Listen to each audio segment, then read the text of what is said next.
मेरो नाम हरिश्चन्द्र मण्डल, Rangeli ward number 5। मेरो प्रश्न यो छ कि स्थानीय वडाको योजनाहरू कुनै पनि योजना होस्, हामीलाई त्यसको नगरपालिकाको ठुला योजना आज हामीले सुन्न पायौं। आजकल जुन वाडामा जुन योजनाहरू भइरहेछ त्यसको विषयमा हामीलाई जानकारी हुँदैन। त्यो मात्र समिति गठन गरेर यो गरियो त्यो गरियो थाहा हुन्छ, तर जसले त्यहाँ समितिमा जान्छ जो त्यहाँ उपस्थित हुन्छ त्यसलाई थाहा हुन्छ, तर आम सर्वसाधारणलाई थाहा हुनको लागि के गर्नु पर्यो?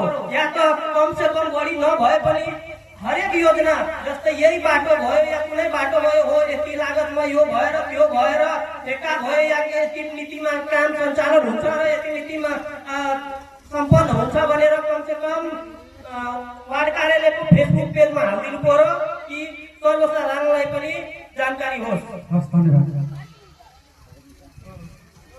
एउटा कुरा, हाम्रो अधिकांश जनताहरू गरिब छन्।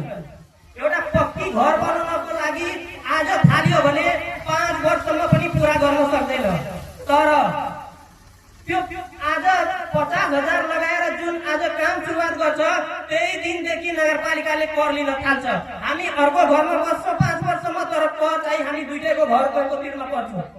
5 वर्षसम्म हामीले घर नबनाइकन त्यसको कर किन तिर्नु? अर्को कुरा, कर मार्फत जुन नक्सा बनाउने कुरा छ त्यो नक्सा ठीक छ, तर त्यो नक्सा बनाइसकेपछि त्यसको कर नलियोस्। हामीले 5 वर्षदेखि घर बनाउँदैछ। अर्को कुरा,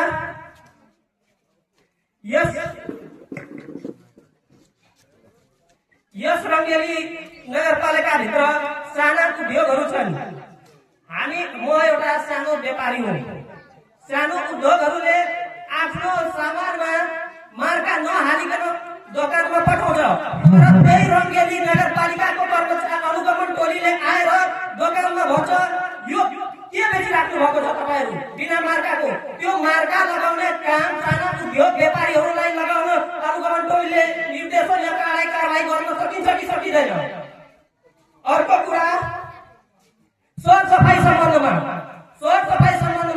हामी रंगेली नगरपालिकाले सम्पूर्ण जनताले कर तिर्छ, तर विडम्बना यो छ कि सरसफाई मात्र रंगेली 7 नम्बर वार्डमा हुन्छ।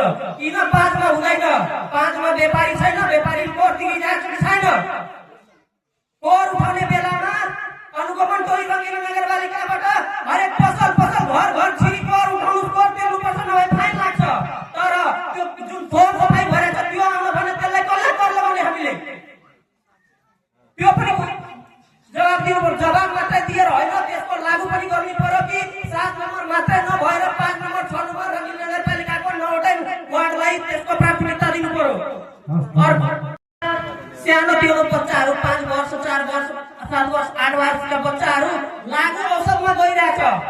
त्यसको लागि नगरपालिका र वडाले के पहल गरिराख्नु भएको छ कि मात्रै हो यो हामी गरिरहेछ, यो पहलमा छ त्यसको भनेर होइन, त्यसको लागू गर्नु पर्यो। त्यसको लागू गरेर त्यसमा त्यसको लागि के कसो उपाय अपनाउनु